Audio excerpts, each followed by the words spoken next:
to the first volume of our lecture series, What is Occupy?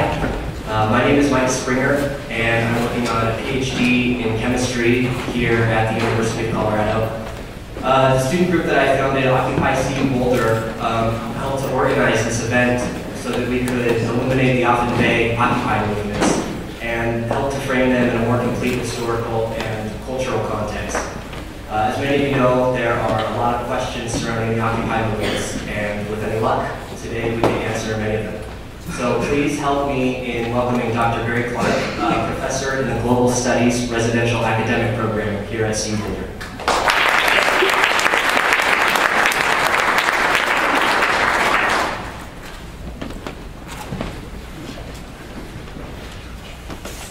I'm going to begin by thanking the organizers of this event.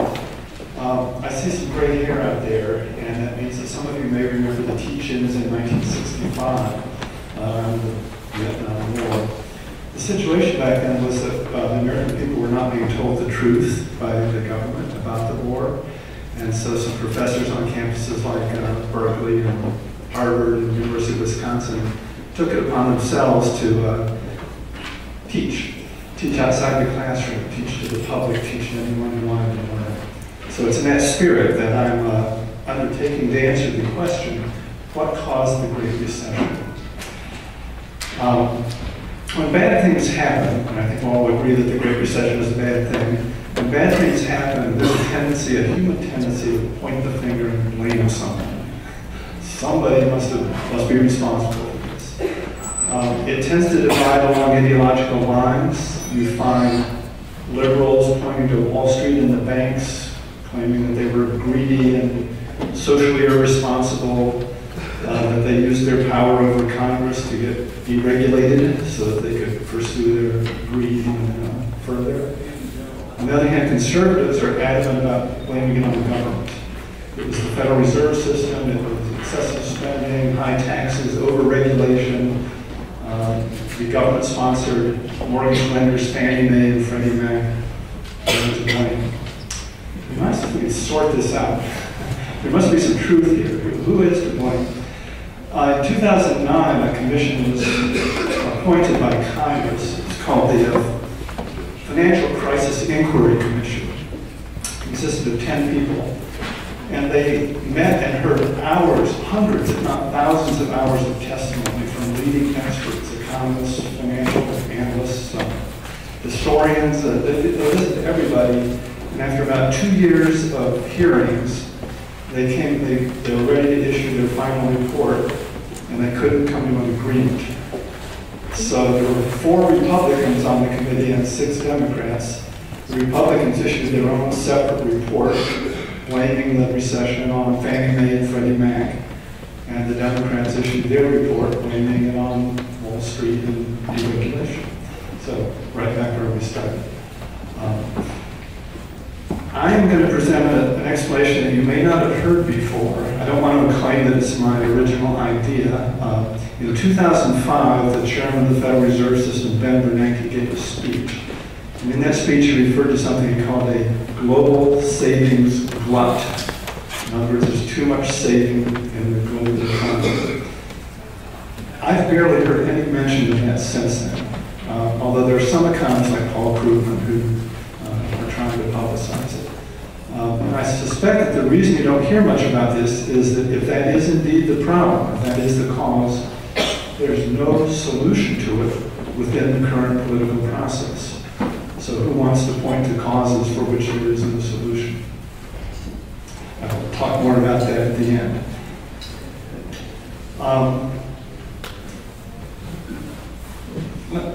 So I'm going to try to answer 3 questions here. I'm going to use it.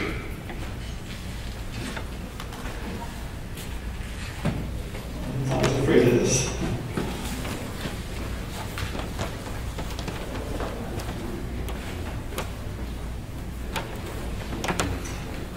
Should we try this out before I start?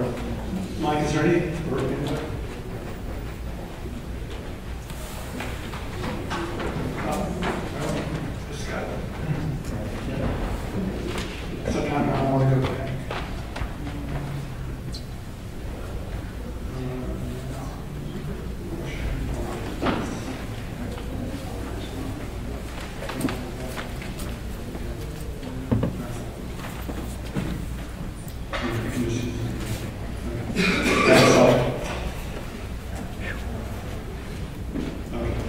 What caused excessive saving in the global economy? I'm going to talk about 5 points. First is demographics.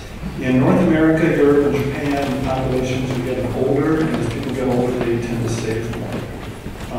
We've got a separate cause in China, which is China has had a single-child policy for about the last 20 or 30 years, and parents of single children save more because they know that they're not going to be able to rely on a lot of kids to support them in their old age. Second, culture. The fastest growing area of the world is Asia. And Asia has a long cultural tradition of modest consumption and high rates of saving. So we've got the fastest growth in the part of the world where saving is a value. Third, one more thing about culture. Japan, which is one of those countries that highly values saving, has been in I won't call it a recession, but has been stagnant the last 20 years, very minimal rates of growth. That's created a lot of insecurity that has caused the Japanese people to save even more because they're fearful about the future. Sovereign wealth funds. Various governments around the world own enterprises, own businesses, own production facilities. For example, Saudi Arabia and its production of oil. Those states, those governments accumulate vast reserves of money from the sale of the oil is the best example of other resources. That has contributed to global saving. Trade surpluses. 3 countries I'm going to mention here, Germany, Japan, and China, all run huge trade surpluses, meaning that they export more than they import. The result is they accumulate money, savings, and finally, increasing inequality. Rather than trying to explain right now why increasing inequality causes excessive saving, I'm going to first look at why has inequality been increasing. Number 1, technology. A book was written about 15 years ago called The Winner-Take-All Society. Technological developments have made it possible for the first person the first firm in an industry, the first firm to gain dominance, then goes on to expand, grow, become more powerful. The other firms fall by the wayside. The classic example is Microsoft. Everybody wants to use the same operating system so that we can communicate with each other and use different computers. And so the first firm to gain dominance gained virtually a monopoly, because we all want to use the same product. That phenomenon is true in a variety of industries. The firm that first gains dominance goes on to minimize, if not eliminate, the other firms. It's also true in things like the performing arts and athletics. You have a few superstars that make millions and millions of dollars, whereas other virtually equally talented people, maybe marginally less talented, can't make a living doing that. I was reminded of this last week. Clear Channel Radio announced that it was laying off hundreds of DJs around the country because they figured, why don't we need to pay all these DJs when we can have one DJ in Los Angeles or New York and just send that program out to every city in the country. Government policy.